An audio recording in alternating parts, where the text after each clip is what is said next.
नमस्कार दोस्तों, आप सभी का फिर से एक बार स्वागत है आपके अपने परिवार बंधन पाठशाला में। मैं अजीत। तो इस वीडियो में हम बात किए क्लास 10th के लिए, जो कि है आपका जो एग्ज़ाम होने वाला है 25 मार्च को, सब्जेक्ट मैथमेटिक्स का। ठीक है, तो देखिए इसमें मैंने इस वीडियो में क्या किए, जो आपका अध्याय जो है 7 निर्देशांक ज्यामिति, उससे मैंने एक क्वेश्चन लिया, जो कि अगर आप इस क्वेश्चन को कर लेते हो तो आपका एग्जाम में 3 मार्क्स आपका क्या हो जाएगा, पक्का हो जाएगा। और खास करके मैंने जो वीडियो लिए हैं, वीडियो में इस क्वेश्चन को काफ़ी मोस्ट इंपॉर्टेंट है आपके एग्जाम की दृष्टि से, तो इस क्वेश्चन को किसी भी हाल में को छोड़ के जाना नहीं है। ठीक है, तो देखिए ये क्वेश्चन जो कि है मैंने कहाँ से लिया है, निर्देशांक ज्यामिति से 7 अध्याय से लिए। मतलब कि बोल रहा है कि क्वेश्चन नंबर आपका जो मेन पेपर जो बन के आएगा, ओके, आपका मेन पेपर जो एग्जाम में बन के आएगा किस नंबर पे, क्वेश्चन नंबर 11 पे बन के आएगा। ये जो क्वेश्चन जो कि इस प्रकार से क्वेश्चन आपको देखने को मिलेगा, जो कि आपका कल जो एग्जाम होने वाला 25 मार्च को जेक बोर्ड के लिए।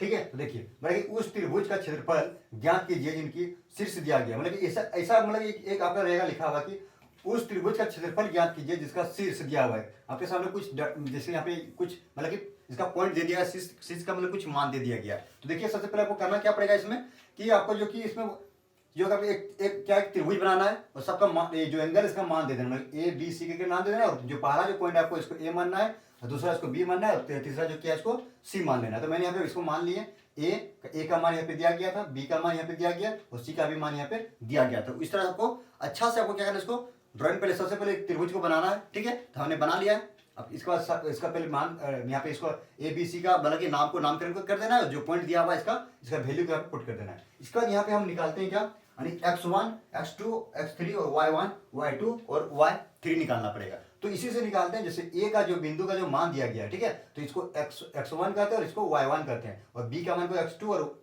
y2 इसको बोलते हैं, और सी का जो मान दिया गया है उसको क्या कहेंगे x3, और इसको जो सेकंड वाला इसको क्या कहते हैं y3 कहते हैं। ठीक है, तो चलिए यहाँ पे लिख दिए x1 बराबर क्या हमारा 5 1 हो जाएगा, और x2 बराबर हमारा 3 हो जाएगा, और x3 बराबर हमारा ये 5 हो जाएगा।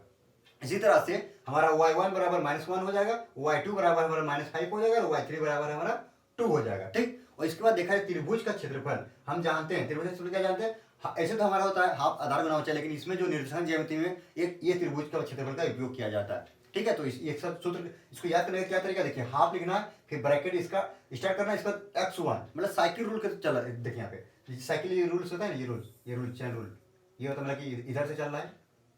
ठीक है, मतलब कि यहाँ पे जैसे 1 2 3 मतलब 3 मतलब कि 1 2 3 कौन है, 3 का ही आपको यूज करना है। ठीक है, मतलब कि 1 2 3 मतलब कि 1 चलना है।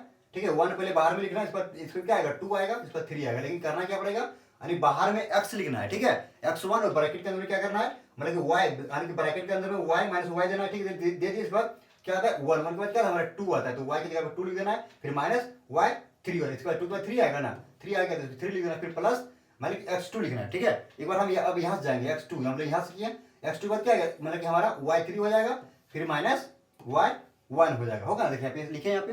फिर उसी प्रकार से x3 अब आपको यहाँ से जाना है, कहाँ से जाना है, x3 सब क्या हो जाएगा हमारा y1 माइनस y2 हो जाएगा, y1 माइनस y2। बस इसी तरह सबको याद किया जाता है इस फॉर्मूला को। बहुत सारे बच्चे कन्फ्यूज होते हैं कि किसको क्या डाले, कहाँ डाले, डाल नहीं सकता है, तो इस रूल पर आपको चलना है। ठीक है, साइकिल मतलब साइकिल जिस तरह क्या रूल जैसे होता है, साइकिल का पहिया जिस तरह घूमता है ना उस तरह को घूमना है, मतलब कि 1 2 3 लिख देना है, बाहर में एक बार 1 लिखना है, तो अंदर में क्या 2 और 3 लिखा जाता है। ठीक है, फिर मतलब याद रखना कि ब्रैकेट के अंदर में क्या करेंगे, मतलब कि x कहीं भी लिखना नहीं है। ठीक है, क्या किसको लिखेंगे, सिर्फ ब्रैकेट के अंदर में y को लिखना है, और ब्रैकेट के अंदर में क्या करना है x को लिखना है।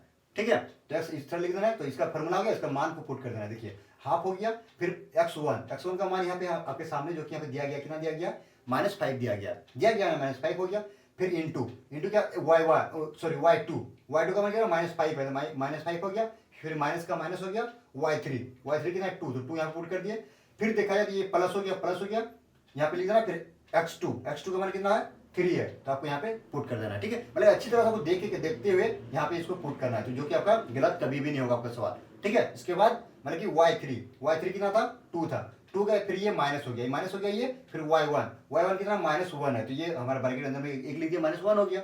उसी प्रकार से ब्रैकेट बंद हो गया, फिर प्लस, फिर x3 कितना है हमारा 5 है, तो यहाँ पे क्या करना है आपको 5 को यहाँ पे पुट कर देना। ठीक है, उसी प्रकार से y1 कितना -1 है, तो -1 हो गया, फिर ये माइनस हो गया, ये माइनस, फिर y2 का मान कितना -5 है, तो -5 आपको यहाँ पे इसको पुट करना, ब्रैकेट बंद कर देना। ठीक, इसके बाद अगला स्टेप फिर वही लगाना, जो जिसको क्या करना, सबसे पहले ब्रैकेट के अंदर के पहले काम किया जाता है, तब ब्रैकेट के अंदर मतलब कि छोटकी ब्रैकेट के अंदर में जो इसको पहले कार्य कीजिए और चिन्ह को परिवर्तन कीजिए, जो होगा इसके बाद। ठीक है, तो देखिए यहाँ पे -5 हो गया, फिर इंटू हो जाएगा, फिर देखिए -5 -2 कितना देगा 7 हो जाएगा, होगा ना। माइनस माइनस क्या होता है, प्लस होता है, ठीक। उसी प्रकार से यहाँ प्लस हो गया, +3, फिर यहाँ पे इंटू है, इंटू चलिए एक बार कुछ नहीं करते, 2 माइनस माइनस क्या होता है, +1 हो गया, फिर उसी प्रकार से +5, फिर -1 माइनस माइनस +5 हो जाएगा, ठीक। आ गया। अब देखिए अगला स्टेप हाफ हो गया, फिर यहाँ पे देखिए इसको गुना करना है, 7 पे कितना था, 35 होता है, 35 हो गया। लेकिन अब बोले सर ये माइनस से प्लस क्या था, माइनस माइनस क्या हो गया आपका यहाँ पे प्लस हो गया, तो प्लस लिखना जरूरी नहीं होता फर्स्ट वाले संख्या में, ठीक। अगर हमारे यहाँ पे रहता तो यहाँ प्लस लिखना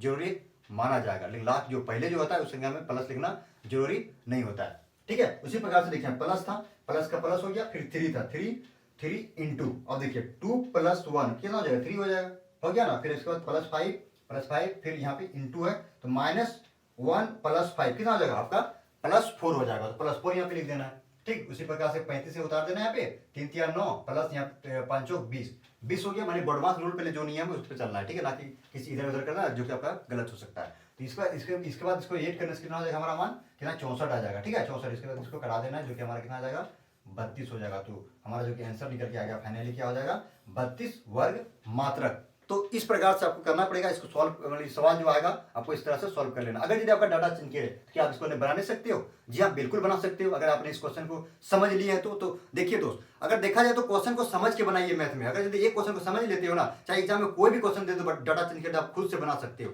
तो आई होप, हमें उम्मीद है कि मैं आपको इस वीडियो के माध्यम से ये जो सवाल है इस टाइप के क्वेश्चन को मैंने समझाने की पूरी कोशिश किया हूँ। अगर आपको समझ आ गया तो आप कमेंट कीजिए कि यस सर मुझे समझ में आ गया। अगर आपको अच्छा लगे तो वीडियो को अपने फ्रेंड के साथ जरूर शेयर करें ताकि उनको भी इनकी जानकारी मिल सके। तो चलिए मिलते हैं एक नए वीडियो में। Thank you for watching.